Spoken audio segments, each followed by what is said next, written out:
Hello everyone, my name is Tyler. I'm with the German-Bliss service department.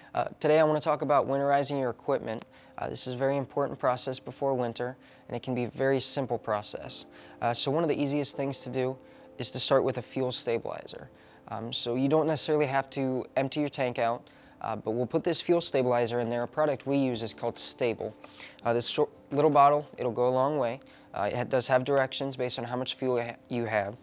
Once you pour some of this into your fuel tank, add a little bit of fuel. It'll help mix up the process, and then run your mower for a bit so we can make sure some of this gets in your engine to help with moisture in there.